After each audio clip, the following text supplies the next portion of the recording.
And thanks for tuning in today. My name is Maria Nava, and I use she, her pronouns. I am one of the admissions counselors at Middlebury, and I am an alum class of 2018.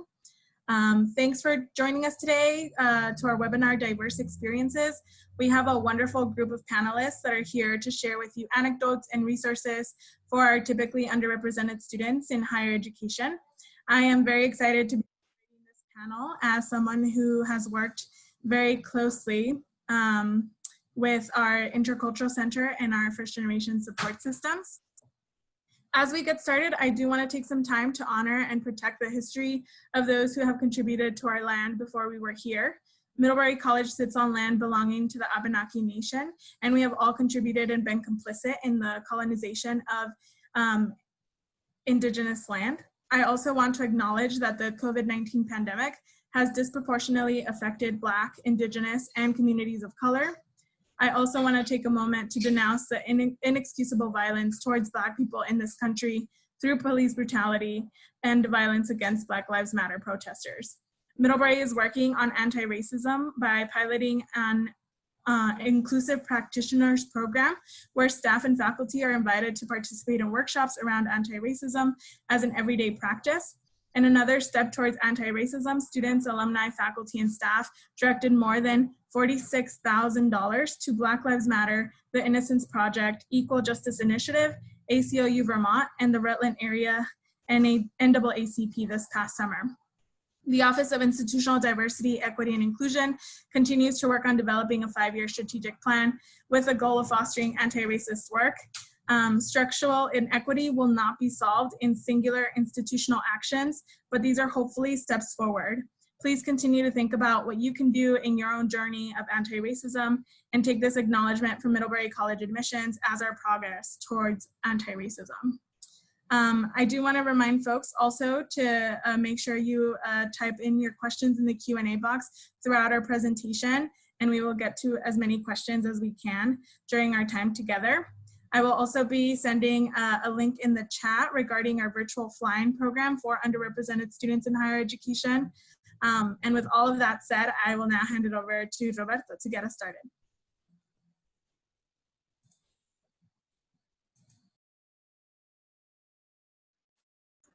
Got to unmute.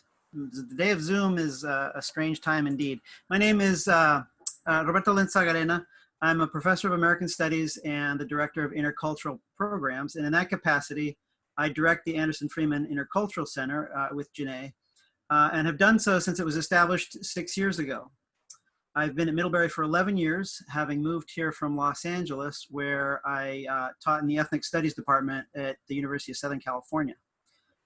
So the Anderson Freeman Center is named after Marionette Anderson and Martin Freeman, two of the first alums of color in Middlebury in the late 1800s. It takes up all of Carr Hall. It's a 3-story building that's located in the heart of campus. There was recently a space study done of campus, and it turned out that Carr Hall is exactly at the crossroads of where everybody goes and uses the campus. So we're really right at the center of things. And we provide support for all of the campus's cultural organizations and their programming. We have regular workshops with all sorts of units on campus, like in-house writing, tutoring, library liaison, careers and internship advice, and a number of other programs.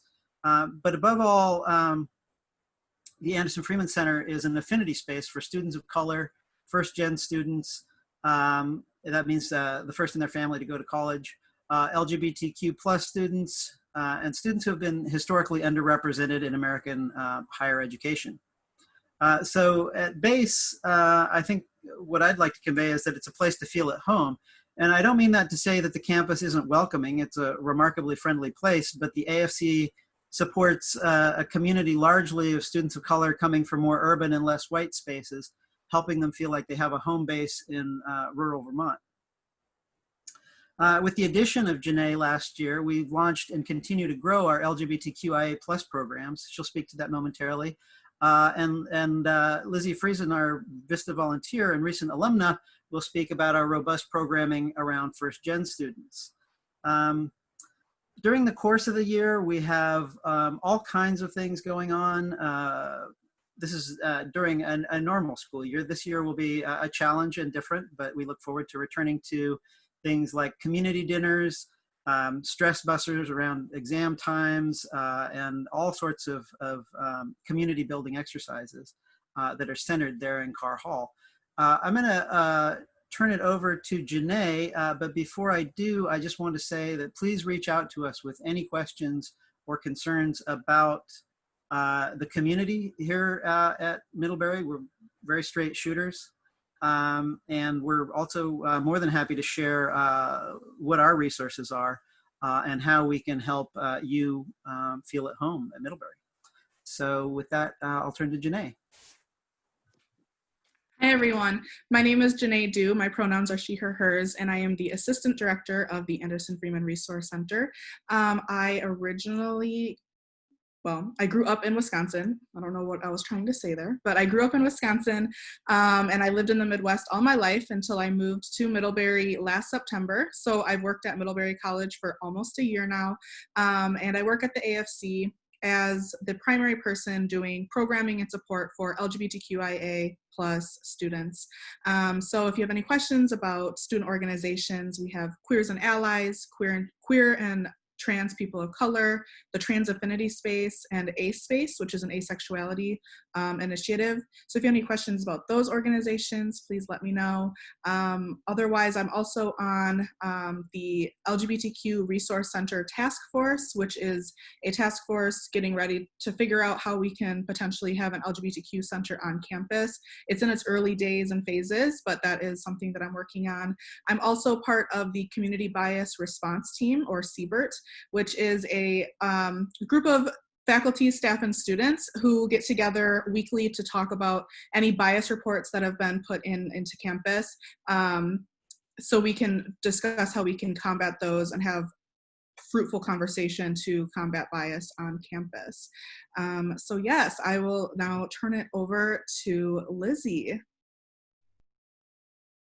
Hi everyone, my name's Lizzie. I use she, her, hers pronouns, and I am a 2020 graduate of Middlebury, first gen graduate, and I'm also the AmeriCorps Vista at the AFC this year.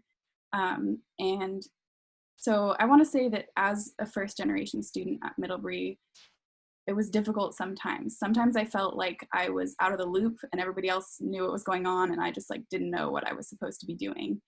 But then I found the first gen community through the AFC, and I gained a new sense of belonging and met people that I was able to relate to over shared experiences, and also realized that each first gen student has their own journey of how they got here. And it was always a privilege and is always a privilege to meet other first gen students. And so I got involved in this community through First at Mid. It's the orientation program for incoming first gen students. And it's designed to foster that sense of mutual support and community and friendship among students who are first gen. And I'm so glad I participated in the program, because a lot of the people I met in that program are good friends of mine now, and I learned a lot about the resources that are available to me on campus that I might not have otherwise used. So I enjoyed it so much that I decided to come back after graduating and help on the team to support First at Mid. And I'll also be later on in the year helping support peer mentoring programs, and I will be around the AFC virtually, but also, potentially in person. And so feel free to reach out with any questions about the experience of being first gen or the First at Mid program. And I'll turn it over to Minori. Hello, my name is Minori. I'm a rising senior from New York City. I'm majoring in neuroscience and minoring in global health, and I'm on the pre-med track. I have been involved with the AFC since my freshman year of college, where I participated in First at Mid, like Lizzie just spoke about. And I worked as an office assistant at the AFC for the first 2 years of my college experience. And in junior year, I transitioned into a fellow position where I was supporting the peer mentorship program at the AFC. And in my senior year, I will be working again as a fellow, but more supporting students of color and designing and coming up with programming with my team and everyone, and I'm so excited to be a part of that. I have been involved in a few other organizations like Your STEM, Women in Health Sciences, and I'm a part of a few social houses, but being a woman and a woman of color in STEM is not easy. So if you have any questions about that, definitely let me know. Hey guys, my name is Dennis. I'm originally from the Washington, D.C. area, also known as the DMV. So also let me know if you're from that area. I'm looking for more D.C. peeps. When I came to Middlebury, I came in as a first-gen student. I'm the son of Salvadoran immigrants who just didn't go to college. And for me, I didn't know much about Vermont, but one thing I did know is that I'm not gonna find a lot of people like me. And that was something that was scary to me coming to Vermont. But I participate in this program, and I hope you guys are participating in this too, called First at Mid, where I found my first-gen community. And it was a good introduction for me into finding a community and being more, in a sense, attached and more finding the Middlebury community as a whole accessible to me and finding a group of friends that I could find support from. Though there are a lot of challenges being a minority in the first gen in Middlebury, one of the things that I saw from these challenges is finding ways of empowering others, finding ways I could take my situation and empower others. So in my freshman year, I worked with the admissions office to launch a program called the Student Ambassador Programs, where students go back to their high schools, which are typically rural, low income, or diverse, and present Middlebury as if they were counselors. And it makes it just much more easier for high school students to know more what a liberal arts education is. I've worked in helping minorities and first-gen students find their careers. After Middlebury, I participate in a career-focused group called the Middlebury Consulting Group, where we provide consulting services to local Vermont businesses. And as the VP for Communications, I've been working hard to ensure that minority voices are included, especially in the recruitment, as well as ideas generated and how we can improve and ensuring that they could have the opportunities to find careers after Middlebury. And lastly, this year, I'll be working with SGA to help students on Medicaid find accessible options for healthcare. So if you have any questions about that, please feel free. Hello, everyone. My name is Ben Contour. I'm a rising sophomore at Middlebury. I'm from New York City, the Bronx, and my intended major is architecture with a minor in Spanish. Pronouns are he, him, his. Yeah, and just as everyone else, I'm a first-generation student. I just finished my first year at Middlebury. It definitely was a nerve-wracking experience, especially being one of the first in my families to go attend higher education. And I did the first at mid program. So like just even before like the school year started, I felt like I had a very strong support network and a very strong system in place to help me thrive at Middlebury.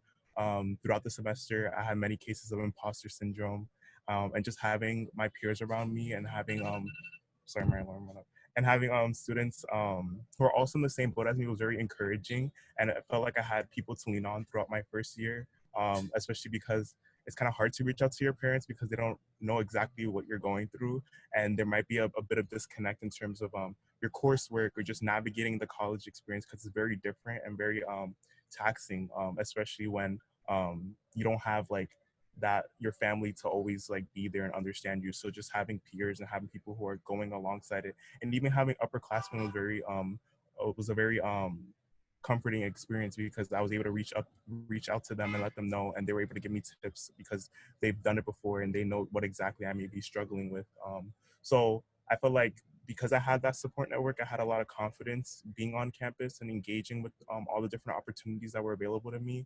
I joined a bunch of clubs and I was able to really get a strong sense of the community at Middlebury, especially among the minority community. So I was part of Black Student Union, Distinguished Men of Color, Umoja, and really seeing all these different identities and all these different people in one place really helped me find my place on campus, because especially given the context of Middlebury, it may feel like you're the only one or one of few, but like I remember that first experience when I went to a Black Student, like the first Black Student Union meeting or the first Umoja meeting, and just sitting on the grass and just seeing all the different people in front of me. I was like, wow, like where are you guys? Like I'm looking for you guys, and like we're all here. So it's just really nice to see that like there's these spaces that are available for students such as myself to really feel comfortable and really feel vulnerable amongst each other.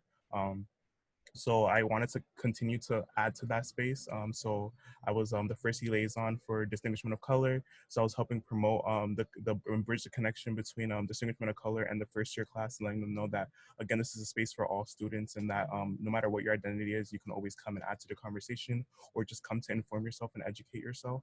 So I continue to work alongside them, and I wanted to take it to the next step and continue to have that type of impact. So this upcoming year, I'll be acting as the president of Distinguishment of Color, and continue to create that space and facilitate that space for other students, and provide that same experience that I went through, because it was really a really nurturing community that I was a part of, and I want to continue to provide that to other students as well. Awesome. Thank you all so much for sharing. At this point, we will now transition over to the Q&A section of our programming. So make sure you're submitting those questions in for us so we could get to them. I will also be sharing the contact information of all of our panelists here so that you have it in case you have follow-up questions, and that way you could reach out to any of our panelists, myself, or the general AFC inbox. So make sure you submit your questions, and we will get started there. First question.